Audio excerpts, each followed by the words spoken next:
Assalamualaikum. Salam jumpa. Sebaiknya subscribe terlebih dahulu dan nyalakan notifikasinya dengan menekan tombol lonceng agar selalu mendapat update terbaru. Jika sudah, mari kita lanjutkan. Bab 686 ulang tahun Kalista. Ketika Raihan melihat gadis cantik yang datang bersama Felicia, sedikit kebingungan muncul di matanya.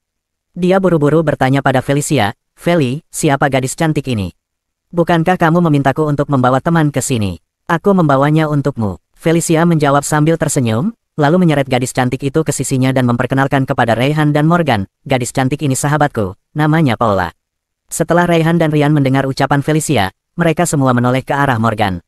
Ya, Raihan memang meminta Felicia untuk membawa seorang teman karena dia berencana mencarikan teman untuk Morgan. Raihan khawatir Morgan akan bosan dan kesepian, jadi dia secara khusus meminta Felicia untuk mencari teman. Namun kedua orang itu tidak pernah menyangka bahwa teman yang dibawa Felicia akan begitu cantik. "Halo," Paula menyapa semua orang dengan santai. "Halo, Nona cantik." Rian menyeringai dan melanjutkan, "Namaku Rian, dan ini Morgan." Paula mengangguk ringan ketika mendengar kata-kata Rian, lalu menatap Rian, Raihan dan Morgan dari atas ke bawah. Dia mengerutkan kening dan berkata, "Kalian bertiga tidak akan mengenakan gaun ini ke pesta dansa, kan?" Raihan menatap Paula sebentar, dan seketika ada sedikit ketidaksenangan muncul di matanya. "Memangnya kenapa dengan pakaian kita bertiga?" tanyanya kemudian. Meskipun Paula sangat cantik, tetapi Raihan tidak menyangka ternyata gadis itu begitu materialistis. Dia sama seperti Melinda, padahal dia baru saja mengenal mereka dan langsung membenci pakaian yang mereka kenakan. Saat itu juga Raihan merasa Paula bukanlah orang yang baik. Seolah telah menemukan orang yang sama dengannya, Melinda dengan cepat mengerucutkan bibirnya dan berteriak, "Mereka bertiga memang biasanya berpakaian seperti orang kampungan begitu, jadi biarkan saja." "Aku tidak bermaksud begitu," tukas Paula seraya menggelengkan kepalanya dengan lembut, lalu melanjutkan, "Peserta yang hadir di pesta dansa itu diharuskan mengenakan pakaian formal. Menurutku pakaian mereka bertiga benar-benar kasual, dan akan merepotkan jika mereka bertiga tidak diizinkan masuk." Felicia dengan cepat mengikuti dengan penjelasan, Paula sering pergi ke pesta dansa seperti itu, jadi dia tahu. Setelah Raihan mengerti maksud Paula, dia dengan cepat menepuk dahinya sendiri dan berkata tanpa daya, "Ya ampun, temanku memang menyuruhku memakai pakaian formal, tapi aku lupa. Apa kita harus mengenakan pakaian formal ke pesta dansa?" kata Rian tak berdaya. Setelah menyadari bahwa dia telah salah paham dengan Paula, Raihan langsung berkata dengan nada meminta maaf, "Pesta dansa ini sangat formal, tentu saja kita harus menggunakan pakaian formal. Untungnya, Nona Paula mengingatkan kita, kalau tidak, kita akan pergi dengan sia-sia." Felicia mengerutkan kening dan bertanya, "Apa yang harus kita lakukan sekarang?" Rian melihat ponselnya, dan dengan lembut menyarankan, "Kalau aku kembali dan ganti baju, nanti pasti akan terlambat. Selain itu, aku juga tidak punya pakaian formal. Pesta dansa dimulai pukul 5 sore. Sekarang baru pukul 1, bagaimana kalau kita pergi membeli pakaian dulu, lalu pergi ke pesta dansa setelah berganti pakaian?" Raihan menjawab dengan cepat, "Aku juga berpikir begitu. Ayo kita belanja dulu." Rian menoleh ke Morgan dan bertanya, "Morgan, bagaimana menurutmu?" "Aku terserah kalian saja," kata Morgan ringan. Sebenarnya Rian menanyakan hal ini kepada Morgan karena khawatir Morgan tidak punya uang untuk membeli pakaian, apalagi jika satu set pakaian akan berharga jutaan rupiah. Meskipun ini adalah uang yang tidak begitu banyak untuk ukuran mahasiswa dari keluarga yang cukup kaya seperti Rian dan Raihan, dan setidaknya itu bisa ditanggung. Akan tetapi dia khawatir Morgan tidak punya uang. Namun setelah mendengar Morgan berkata dengan santai, Rian melirik Morgan dan tidak mengatakan apa-apa. Beberapa menit kemudian, Morgan, Rian dan yang lainnya menghentikan taksi dan bergegas ke pusat perbelanjaan yang sangat terkenal di Surabaya. Di lokasi syuting, karena sebagian besar adegan Laura dihapus oleh Kalista, Laura hanya bisa mencari sesuatu untuk dilakukan di lokasi syuting. Jika memang dia tidak memiliki kesibukan, dia akan belajar berakting dengan aktor-aktor lama yang ada di lokasi itu. Namun sebenarnya Laura juga tahu di dalam hatinya, tidak peduli seberapa banyak dia belajar, itu tidak ada gunanya. Jika dia ingin mendapatkan pijakan yang kuat di industri hiburan, yang terpenting adalah memiliki pendukung yang kuat. Watson mengangkat pengeras suara di tangannya, dan kemudian berteriak kepada para aktor di lokasi syuting sambil tersenyum, "Baiklah, kita break dulu kali ini. Kita akan pergi ke pesta ulang tahun Nona Lista nanti malam." Pacar Nona Lista mengadakan pesta kapal pesiar khusus untuk pesta ulang tahun Nona Lista, dan dia juga mengundang semua anggota drama ini untuk bergabung. Para aktor dan anggota tim di lokasi syuting mulai berteriak gembira setelah mendengar kata-kata Watson. Ekspresi di wajah mereka sangat bersemangat. Mereka semua tahu bahwa acara di kapal pesiar ini bukanlah acara yang bisa mereka hadiri kapan saja. Mereka semua tentu ingin menggunakan nama Kalista untuk mencari pijakan. Laura menghela napas dengan lembut, lalu mengemasi barang-barangnya dan bersiap untuk meninggalkan lokasi syuting. Laura sangat menyadari hubungannya dengan Kalista, jadi Kalista pasti tidak akan mengundang Laura ke pesta ulang tahunnya. Namun dia pasti akan ditertawakan jika tinggal di lokasi syuting sendirian, jadi lebih baik dia pergi. Laura mengeluarkan ponselnya dan memeriksa waktu. Dia menyadari bahwa saat itu baru pukul 1 siang. Jika dia kembali ke Surabaya sekarang, dia masih bisa kembali besok siang. Laura ragu-ragu sejenak dan memutuskan untuk menggunakan waktu istirahat kali ini untuk kembali ke kota Surabaya dan mencari Morgan, karena dia sudah lama tidak bertemu Morgan dan sangat merindukannya. Laura berjalan ke arah sutradara dan berkata dengan suara rendah, "Pak Watson." Watson tersenyum dan bertanya pada Laura, "Ya, Laura, ada apa?" Laura berkata dengan ragu-ragu, Pak Watson, aku ingin meminta libur sampai besok siang. Aku ingin pulang, libur sampai besok siang." Watson tertegun sejenak, lalu bertanya dengan nada suara yang sangat bingung, "Laura, kamu tidak pergi ke pesta ulang tahun Nona Lista?" Laura berkata dengan suara rendah, "Aku rasa Kalista pasti tidak ingin mengundangku." Watson berkata dengan enteng, aku tahu ada konflik antara kamu dan Nona Lista, tapi Nona Lista bukan orang yang sangat kejam. Dia mengundang semua orang di tim drama kali ini, yang tentu saja termasuk kamu. Laura, ikutlah dengan kami." Pak Watson, tetapi aku..." Laura baru saja membuka mulutnya untuk berbicara, tetapi Watson langsung menyelanya dan berkata dengan sungguh-sungguh, "Tidak ada tetapi. Laura, tidak ada yang salah dengan itu. Aku sudah memberitahumu bahwa ada banyak petinggi di industri hiburan kita yang pergi ke pesta dansa kali ini. Tidak ada salahnya kamu mengenal orang-orang itu. Bukankah kamu ingin tetap berada di industri hiburan sampai nanti? Kurasa kamu bisa pergi dan mencoba mencari seseorang yang bisa membantumu."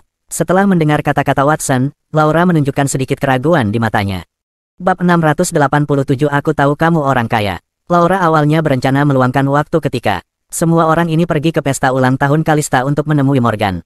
Namun ketika dia mendengar kata-kata sang sutradara, dia mulai ragu. Alasannya sangat sederhana. Meskipun Laura tidak bisa menerima saran dari Watson, dia merasa bahwa dia hanya akan pergi ke pesta dansa. Jika dia sendiri benar-benar bisa disukai oleh sutradara lain, mungkin dia akan mendapat kesempatan. Adapun untuk bertemu Morgan, dia bisa pergi menemui Morgan kapanpun dia mau setelah syutingnya selesai. Terlebih lagi, kesempatan untuk menghadiri pesta dansa semacam itu mungkin tidak akan datang untuk kedua kalinya. Setelah ragu-ragu sejenak, Laura mengangguk lembut kepada Watson, lalu berkata dengan suara rendah, "Baiklah, Pak Watson, aku akan pergi ke pesta dansa bersamamu." "Bagus sekali." Setelah Watson melihat Laura setuju, dia tersenyum sangat bahagia, lalu melirik ke atas dan ke bawah sosok anggun Laura, kemudian berkata dengan lembut, Laura, kamu harus pergi dan berganti pakaian yang lebih bagus sekarang. Lebih baik kenakan pakaian yang lebih seksi, lalu biarkan penata rias mendandani kamu dengan baik. Aku yakin, kamu kelak pasti akan menghargai kesempatan ini." "Pak Watson, aku tahu." Laura membungkuk tak berdaya, lalu berbalik dan pergi. Di sisi lain, Morgan, Ryan, Rayhan, dan yang lainnya datang ke pusat perbelanjaan paling terkenal di Surabaya karena mereka tidak memiliki pakaian formal untuk pergi ke pesta dansa. Pusat perbelanjaan tersebut terletak di daerah paling makmur di kota Surabaya. Banyak toko pakaian yang menjual merek-merek internasional yang terkenal di dalamnya. Anak muda di kota Surabaya suka membeli barang di sini. Meskipun hari ini bukanlah akhir pekan, tetapi masih terlihat banyak orang yang berada di tempat ini. Setelah Morgan dan yang lainnya tiba di pusat perbelanjaan, Ryan dan Rayhan sepertinya mencoba menghemat waktu dan menciptakan kesempatan bagi Morgan dan Paula untuk lebih saling mengenal, jadi mereka berdiskusi untuk membeli pakaian secara terpisah. Rayhan membawa Felicia ke toko pakaian yang menarik perhatiannya terlebih dahulu, lalu Melinda dan Ryan juga pergi berdua. Hanya Morgan dan Paula yang tersisa. Paula menoleh ke arah Morgan, dan berkata dengan lembut, "Aku akan membawamu untuk membeli pakaian." "Oke." Morgan mengangguk tanpa menolak. Melihat Morgan setuju, Paula berjalan lurus ke depan dengan sepatu hak tingginya, sementara Morgan mengikuti di belakang Paula. Beberapa menit kemudian, Paula berhenti di depan sebuah toko pakaian Armani. Paula menoleh ke arah Morgan dan berkata dengan santai, "Pakaian di sini pasti bagus." Setelah mendengar kata-kata Paula, Morgan tidak bisa menahan diri untuk tidak membeku sejenak, lalu mengerutkan kening dan berkata, "Pakaian di sini memang sangat bagus, tetapi juga cukup mahal, kan?" Paula memandang Morgan tanpa daya, lalu berkata, "Sudahlah, berhenti berpura-pura di depanku. Aku tahu kamu bukanlah orang yang tidak punya uang." "Bagaimana kamu tahu aku bukanlah orang yang tidak punya uang?" Morgan memandang Paula dan melihat sesuatu di matanya. Dia bertanya-tanya apa Paula mengenali identitas aslinya. "Tapi bagaimana bisa? Ini pertama kalinya mereka bertemu." Paula bertanya pada Morgan dengan tenang, "Dari mana kamu mendapatkan sepatu yang kamu pakai sekarang?" Mau tak mau Morgan langsung tertegun ketika mendengar kata-kata Paula. Kemudian dia mengerutkan kening dan berkata, "Sepasang sepatu ini diberikan kepadaku oleh seseorang." Morgan tidak berbohong. Chana yang membeli sepatu tersebut untuk Morgan. Paula melanjutkan, "Apa kamu tahu berapa harga sepatu itu?" Morgan menggelengkan kepalanya tanpa berpikir, dan menjawab, "Aku tidak tahu.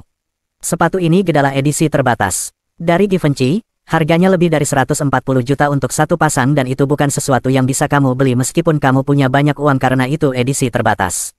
Begitu juga dengan celanamu. Meskipun terlihat biasa, celanamu juga merek internasional, dan harganya tidak murah, setidaknya 20 juta.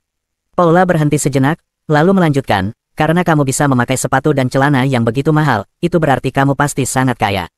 Morgan juga terkejut ketika mendengar kata-kata Paula, karena dia tidak menyangka bahwa Chana, seorang wanita yang hanya menjadi simpanannya akan membeli pakaian yang begitu mahal untuk dirinya. Setelah ragu-ragu sejenak, Morgan bertanya kepada Paula dengan lembut, bagaimana kamu tahu bahwa pakaianku dari merek internasional? Paula memandang Morgan dan berkata dengan suara rendah, orang biasa mungkin tidak tahu pakaian yang kamu kenakan ini, tapi aku tahu betul karena ibuku juga membuat pakaian. Ibuku adalah seorang perancang busana, jadi aku sangat akrab dengan merek-merek ini hanya dengan sekali lihat. Morgan ragu-ragu sejenak dan kemudian berkata pelan, kalau begitu, pernahkah kamu berpikir bahwa pakaianku ini mungkin palsu, dan dibeli secara online? Paula menyangkal kata-kata Morgan secara langsung dan berkata dengan nada serius, tidak mungkin.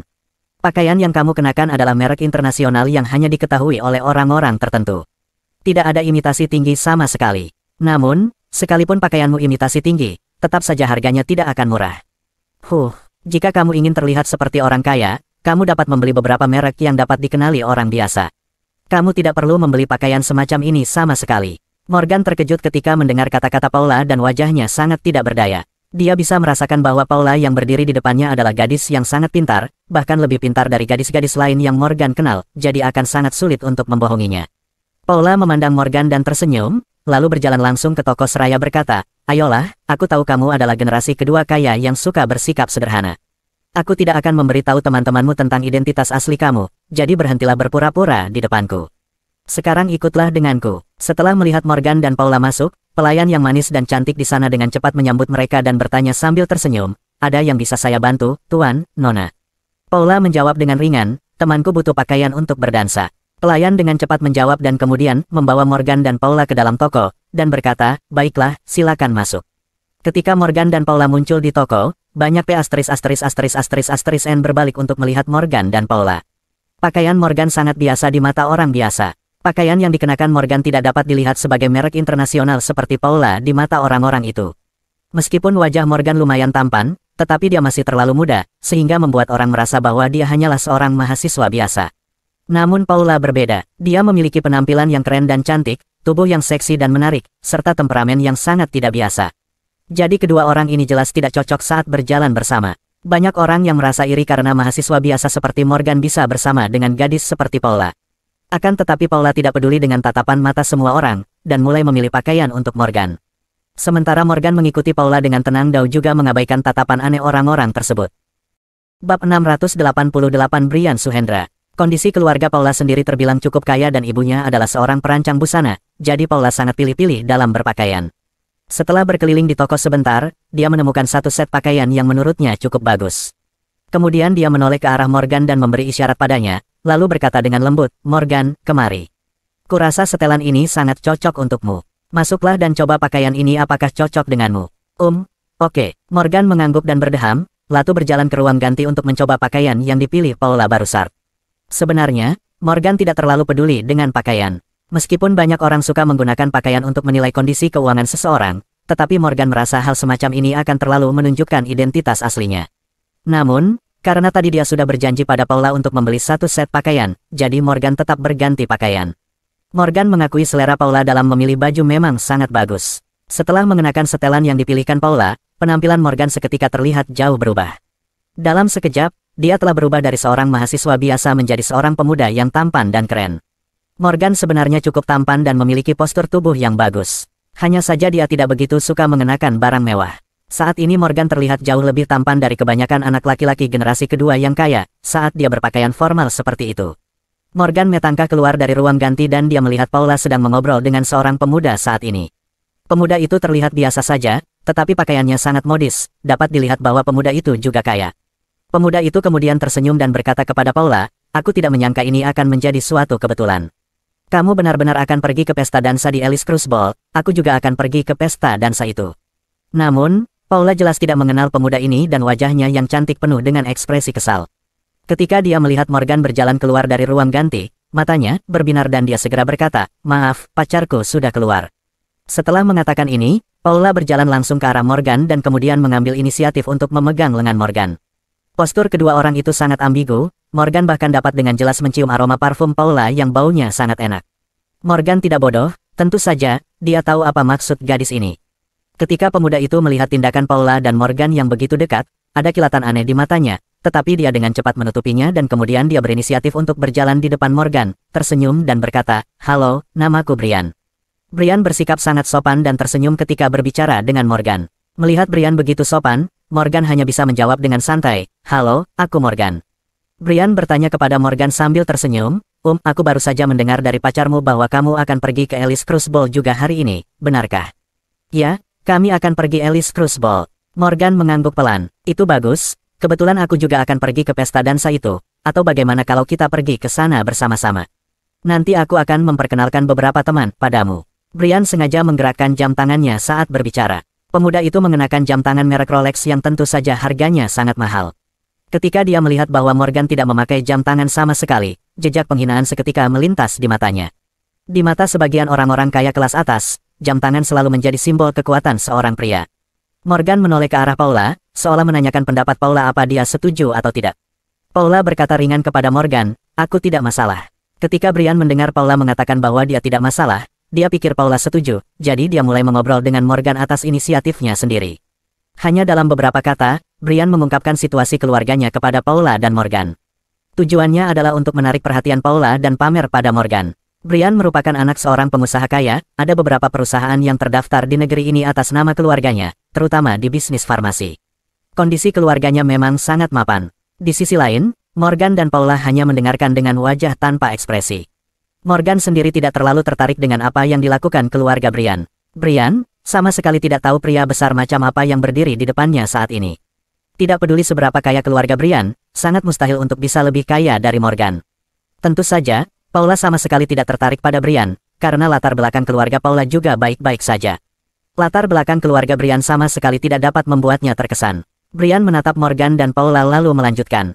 "Ngomong-ngomong, kalian berdua mungkin belum tahu, pesta dansa ini diadakan oleh Tuan Eriko. Dia membuatnya secara khusus untuk merayakan ulang tahun pacarnya. Banyak bintang besar akan datang ke pesta dansa hari ini." Paula membeku sejenak dan bertanya dengan nada bingung, "Siapa Eriko?" Brian dengan cepat menjelaskan, "Kalian berdua tidak tahu Eriko. Eriko adalah anak Edward, gangster dari Provinsi Jawa Barat. Edward ini sangat terkenal." Morgan langsung membeku lagi setelah mendengar nama itu. Kemudian dia secara naluriah bergumam pada dirinya sendiri, "Edward." Namun Brian ternyata mendengar ucapan Morgan barusan. Dia langsung menatap Morgan dan bertanya dengan bersemangat, "Ya, Edward. Kenapa? Apa kamu tahu siapa Edward?" Morgan dengan cepat menggelengkan kepalanya, "Aku tidak tahu, memangnya siapa dia?" Alasan mengapa dia begitu terkejut ketika mendengar nama itu barusan adalah karena Morgan tidak tahu apakah Edward yang dibicarakan Brian adalah Edward yang dia temui di arena waktu itu.